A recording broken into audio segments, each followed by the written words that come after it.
नमो भगवते वासुदेवाय। जय श्री हरि। ओम नमः शिवाय।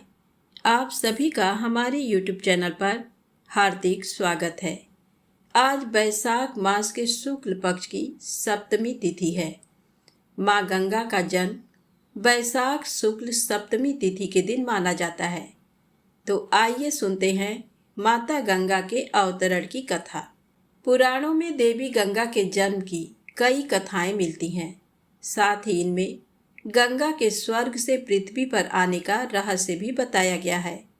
यही नहीं, देवी गंगा के मनुष्य रूप में प्रेम की भी अत्यंत रोचक कथा मिलती है, जो ये दर्शाती है कि गंगा की अविरल धार न केवल तन मन को पवित्र करती है, बल्कि ये प्रेम का संचार भी करती है।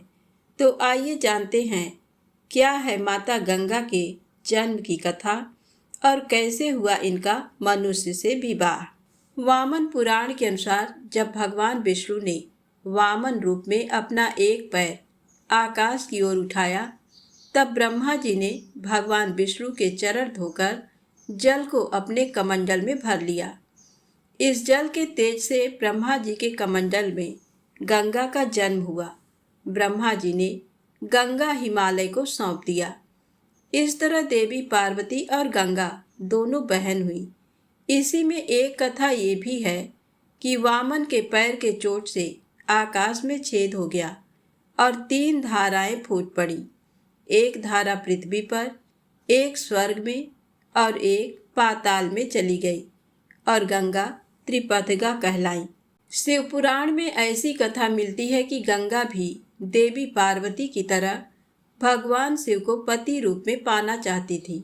देवी पार्वती नहीं चाहती थी कि गंगा उनकी सौतन बने। फिर भी गंगा ने भगवान शिव की घोर तपस्या की। इनकी तपस्या से प्रसन्न होकर भगवान शिव ने इन्हें अपने साथ रखने का वरदान दे दिया। इसी वरदान के कारण जब गंगा धरती पर अपने पूरे वेग के साथ उतरी, तो जल प्रलय से धरती को बचाने के लिए भगवान शिव ने उन्हें अपनी जटाओं में लपेट लेते हैं। इस तरह गंगा को भगवान शिव का साथ मिल जाता है। महाभारत की कथा के अनुसार देवी गंगा अपने पिता ब्रह्मा के साथ एक बार देवराज इंद्र की सभा में आई। यहाँ पर पृथ्वी के महाप्रतापी राजा महाभिष भी मौजूद थे। महाभिष को देखकर गंगा मोहित हो गई और महाभिष भी गंगा को देखकर सुध बुध खो बैठे। इंद्र की सभा में नृत्य चल रहा था।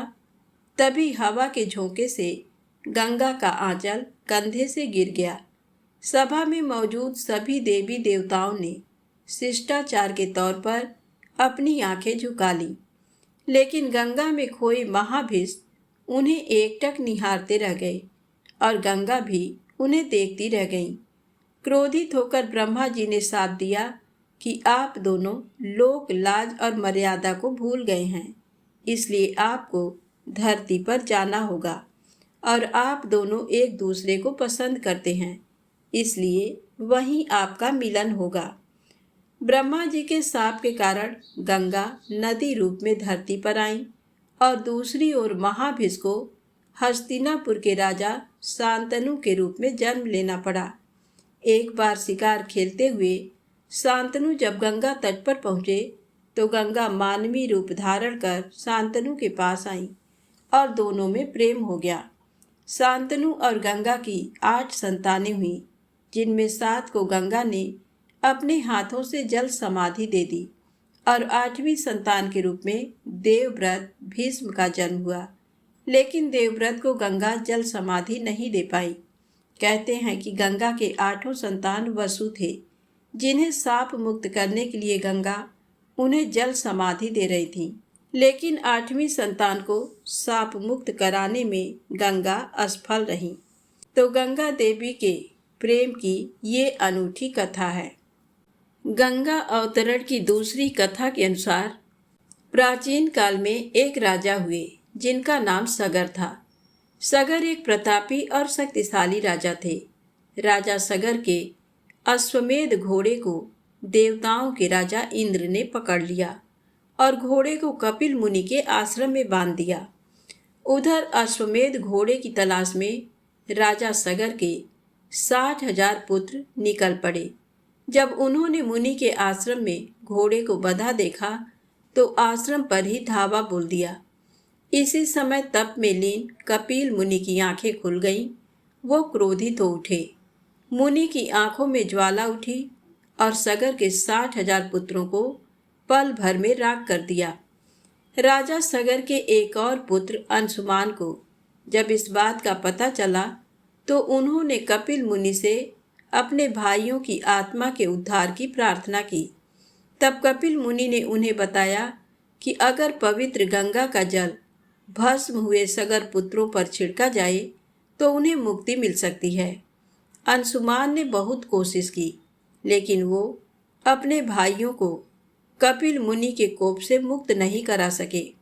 बाद में उनके पोते राजा भगीरथ ने अपने पूर्वजों की आत्मा की शांति के लिए तपस्या करने का बीड़ा उठाया। पूर्वजों का उद्धार करने के लिए भगीरथ ने कठोर तपस्या की और आखिरकार गंगा को धरती पर आने की उनकी प्रार्थना को स्वीकार करना पड़ा। अब सवाल था कि गंगा धरती पर आए कैसे।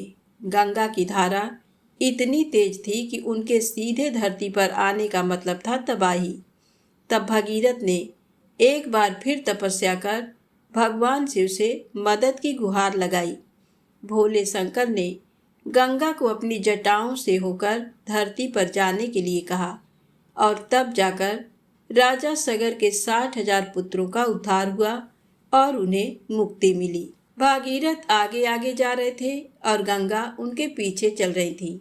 राजा भगीरथ पतित पावनी को गंगोत्री से लेकर गंगा सागर तक गए। यहाँ उन्होंने कपिल मुनि से विनती की कि वो उनको अपने श्राप से मुक्त करें। गंगा की अमृत धारा भगीरथ की कठोर तपस्या का फल थी। मोक्षदायिनी माँ गंगा को धरती पर देखकर महर्षि कपिल प्रसन्न हुए। उन्होंने सगर पुत्रों को अपने श्राप से मुक्त कर दिया। माना जाता है कि गंगा श्री विष्णु के चरणों में रहती थी। भगीरथ की तपस्या से शिव ने उन्हें अपनी जटाओं में धारण किया। फिर शिव जी ने अपनी जटाओं को 7 धाराओं में विभाजित कर दिया। ये धाराएं हैं नलिनी, हिरदनी, पावनी, सीता, चक्षुष, सिंधु और भागीरथी। भागीरथी ही गंगा हुई और हिंदू धर्म में मोक्षदायिनी मानी गई। गंगा माँ को पार्वती की बहन भी कहा जाता है। इन्हें शिव की अर्धांगिनी भी माना जाता है और अभी भी शिव की जटाओं में इनका वास है। इस दिन गंगा स्नान, गंगा जल का प्रयोग और दान करना विशेष लाभकारी होता है। इस दिन गंगा की आराधना करने से पापों से मुक्ति मिलती है। व्यक्ति को मुक्ति और मोक्ष का लाभ मिलता है। इस दिन किसी पवित्र नदी या गंगा नदी में स्नान करें। घी में चुपड़े हुए तिल और गुड़ को या तो जल में डालें या पीपल के नीचे रख दें। माँ गंगा का ध्यान करके उनकी पूजा करें। उनके मंत्रों का जाप करना चाहिए। तो प्रेम से बोलें, गंगा माता की जय हो।